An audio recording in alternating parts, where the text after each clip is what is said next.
ನಮಸ್ಕಾರ ಸ್ನೇಹಿತರೆ.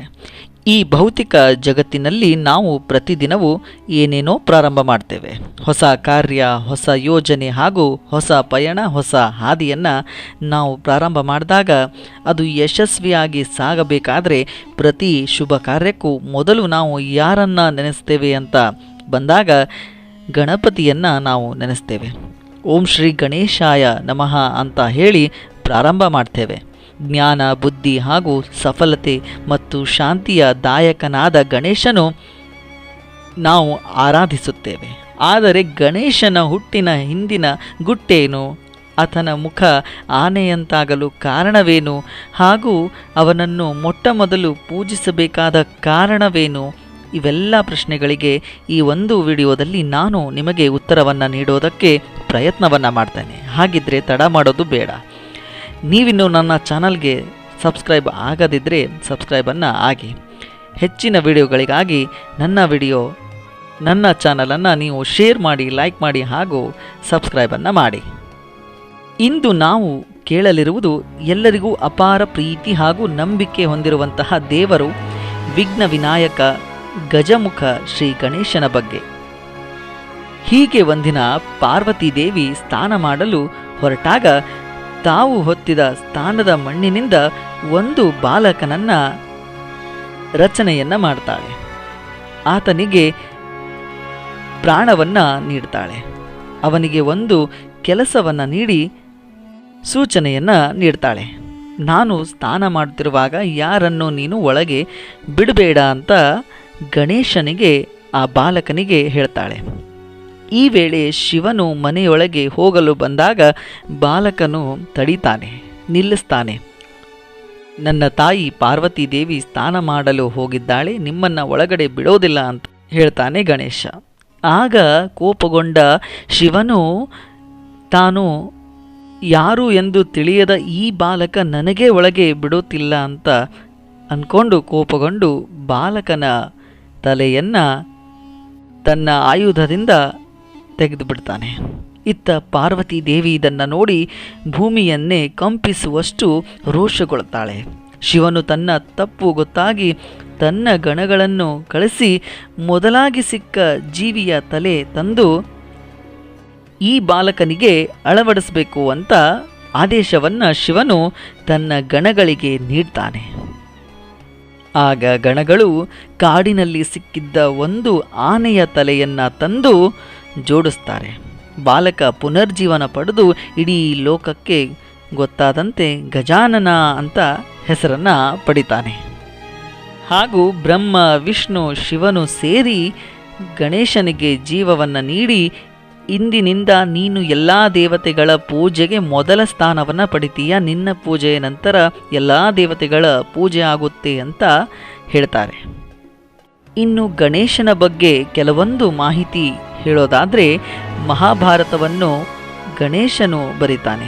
ಹೌದು, ಗಣೇಶನು ವ್ಯಾಸ ಮುನಿಯ ಹೇಳಿಕೆಯಿಂದ ಮಹಾಭಾರತವನ್ನು ಬರೆದ ದೇವತೆ. ತನ್ನ ಒಂದು ದಂತವನ್ನು ಮುರಿದು ಬಳಸಿ ಅದರಿಂದ ಮಹಾಭಾರತವನ್ನು ಬರೆದು ಏಕದಂತ ಅಂತ ಹೆಸರನ್ನು ಪಡಿತಾನೆ. ಇನ್ನು ಮೊದಲ ಪೂಜೆ ಗಣಪತಿಗೆ ಏಕೆ ಅಂತ ಅಂದರೆ, ದೇವತೆಗಳು ಶಿವನಿಗೆ ಬೇಡಿಕೆಯಿಂದ ವಿನಂತಿಸಿದ ನಂತರ ಶಿವನು ಘೋಷಿಸಿದ ಯಾವುದೇ ಕಾರ್ಯವನ್ನು ಪ್ರಾರಂಭಿಸುವ ಮುನ್ನ ಗಣೇಶನ ಪೂಜೆ ಮಾಡಬೇಕು. ಅದಕ್ಕಾಗಿ ಅವನನ್ನು ವಿಘ್ನಹರ ಅಂತ ಕರಿಬೇಕು ಅಂತ ಆದೇಶವನ್ನು ನೀಡ್ತಾರೆ. ಇನ್ನು ಆನೆಯ ತಲೆ ಬುದ್ಧಿಯ ಸಂಕೇತ. ಮೂಷಕ ಚಪಲತೆ ಹಾಗೂ ಚುರುಕಿನಿಂದ ಚಲಿಸುವ ಚಿಂತನೆ. ಲಂಬೋದರ ಅಸೀಮ ಜ್ಞಾನವಿರುವುದಾತ. ಈ ಎಲ್ಲವನ್ನ ಸೇರಿ ಸಹಿತ ಶಕ್ತಿ ಬೇಕು ಅಂತ ಸಂದೇಶವನ್ನು ಸಾರೋದು ಗಜಾನನಿಗೆ. ಇಷ್ಟೆಲ್ಲ ಗಣೇಶನಿಗೆ ಇರುವ ಮಾಹಿತಿ ಒಂದು ಕಡೆ ಆದರೆ, ಇಷ್ಟೊಂದು ಗಣೇಶ ಶಕ್ತಿಯನ್ನು ಪಡೆದರೂ ಕೂಡ ಇಲಿಯನ್ನು ತನ್ನ ವಾಹನವಾಗಿ ಏಕೆ ಮಾಡಿಕೊಂಡ ಅಂತ ಪ್ರಶ್ನೆ ಬಂದಾಗ ಅಲ್ಲೂ ಕೂಡ ಅಚ್ಚರಿ ಆಗ್ಬೋದು. ಹೌದು, ಹಿಂದಿನ ಕಾಲದಲ್ಲಿ ಕೃಷ್ಣಾಸುರ ಎಂಬ ಹೆಸರಿನ ಒಂದು ಬಲಿಷ್ಠ ದೈತ್ಯನಿದ್ದ. ಅವನಿಗೆ ಅತ್ಯಂತ ಬಲ, ವೇಗ ಹಾಗೂ ಬುದ್ಧಿಯೂ ಕೂಡ ಇತ್ತು. ಆದರೆ ಅವನು ತನ್ನ ಬಲವನ್ನು ದುರುಪಯೋಗಪಡಿಸಿ ದೇವತೆಗಳು, ಮಾನವರು ಹಾಗೂ ಋಷಿಮುನಿಗಳ ಹವನಗಳನ್ನು ಧ್ವಂಸ ಮಾಡ್ತಾ ಇದ್ದ. ಒಂದು ದಿನ ಗಣೇಶನು ಆ ದೈತ್ಯನನ್ನು ಎದುರಿಸಿ ಯುದ್ಧವನ್ನು ಮಾಡ್ತಾನೆ.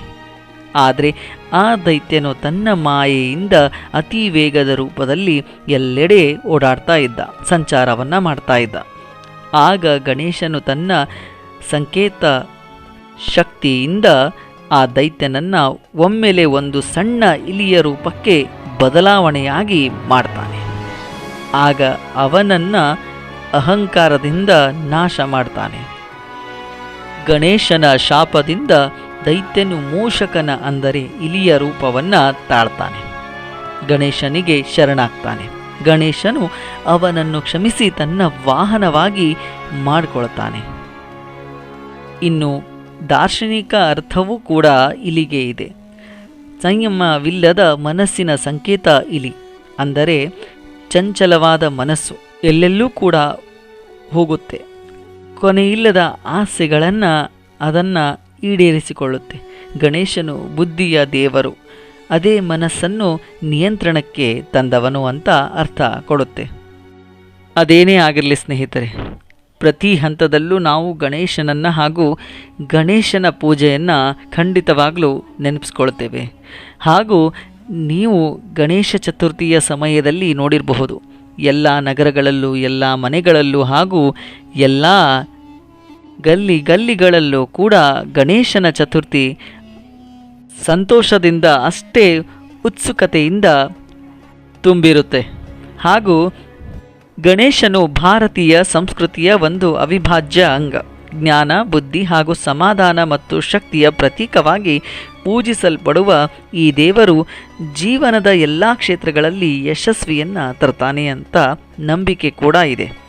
ಯಾವುದೇ ಕೆಲಸ ಪ್ರಾರಂಭಿಸುವ ಮೊದಲು ಗಣೇಶನ ಪೂಜೆ ಮಾಡುವ ಸಂಪ್ರದಾಯ ನಮಗೆ ಮಹತ್ವ ಹಾಗೂ ಪ್ರತಿ ಹಂತದಲ್ಲೂ ಅದು ನೆನಪಿಸುತ್ತೆ. ಹಾಗೂ ಗಣಪತಿಯ ತಾತ್ವಿಕವಾಗಿ ಆಧ್ಯಾತ್ಮಿಕವಾಗಿ ನಮಗೆ ಮಾರ್ಗದರ್ಶಿ ಎಂದು ಪರಿಗಣಿಸಲ್ಪಡುತ್ತೆ. ಗಣೇಶನು ತೋರುವ ಮಾರ್ಗ ಹಾಗೂ ದೇವರ ಪೂಜೆ ಈ ಎಲ್ಲವೂ ಸರಳತೆ, ಶ್ರದ್ಧೆ ಹಾಗೂ ಬುದ್ಧಿವಂತಿಕೆ ಮತ್ತು ಶಾಂತಿಯೊಂದಿಗೆ ನಡೆಯುವುದು ಕೂಡ ಅಷ್ಟೇ ಮುಖ್ಯ. ಗಣೇಶನ ಕುರಿತು ಈ ಅರ್ಥಪೂರ್ಣ ಚಿಂತನೆಗಳಿಂದ ನಾವು ಜೀವನದಲ್ಲಿ ಬರುವ ವಿಘ್ನಗಳನ್ನು ನಿಭಾಯಿಸಲು ಬುದ್ಧಿ ಮತ್ತು ಧೈರ್ಯವನ್ನು ಬೆಳೆಸ್ಕೊಳ್ಬೇಕು. ನಮ್ಮ ಜೀವನದ ಪ್ರತಿಯೊಂದು ಹಂತದಲ್ಲಿಯೂ ಆಶೀರ್ವಾದದಿಂದ, ಪ್ರೇರಣೆಯಿಂದ ನಮ್ಮ ಗುರಿಗಳನ್ನು ಸಾಧಿಸಬೇಕು ಅಂತ ಗಣೇಶನು ಸ್ಫೂರ್ತಿಯನ್ನು ನಮಗೆ ತುಂಬುತ್ತಾನೆ. ಇಂತಹ ಮಹಾನ್ ದೇವರ ಕುರಿತು ತಿಳಿದುಕೊಳ್ಳುವುದು, ಭಕ್ತಿಯಿಂದ ಆರಾಧಿಸುವುದು ನಮ್ಮ ಒಳಜೀವನವನ್ನು ಶುದ್ಧಗೊಳಿಸಲು ಸಹಾಯಕ ಆಗುತ್ತೆ. ಎಲ್ಲ ಕಾರ್ಯಗಳಲ್ಲೂ ವಿಜಯವೂ ದೊರಕಲಿ ಹಾಗೂ ವಿಘ್ನಗಳು ದೂರವಾಗಲಿ ಎಂಬ ಶ್ರದ್ಧೆಯಿಂದ ಈ ಒಂದು ಗಣೇಶನ ಪೌರಾಣಿಕ ಕಥೆ ಹಾಗೂ ಗಣೇಶನ ಹುಟ್ಟಿನ ಕಥೆ ಹಾಗೂ ಗಣೇಶನ ವಾಹನ ಮೂಷಕವಾಗಲು ಕಾರಣವೇನು ಅಂತ ಈ ಒಂದು ಪುಟ್ಟ ವಿಡಿಯೋದಲ್ಲಿ ನಾನು ನಿಮಗೆ ತಿಳಿಸಿದ್ದೀನಿ ಅಂತ ಭಾವಿಸ್ತೇನೆ. ಮುಂದಿನ ವಿಡಿಯೋದಲ್ಲಿ ಮತ್ತೆ ನಾವು ಸಿಗೋಣ. ಧನ್ಯವಾದಗಳು.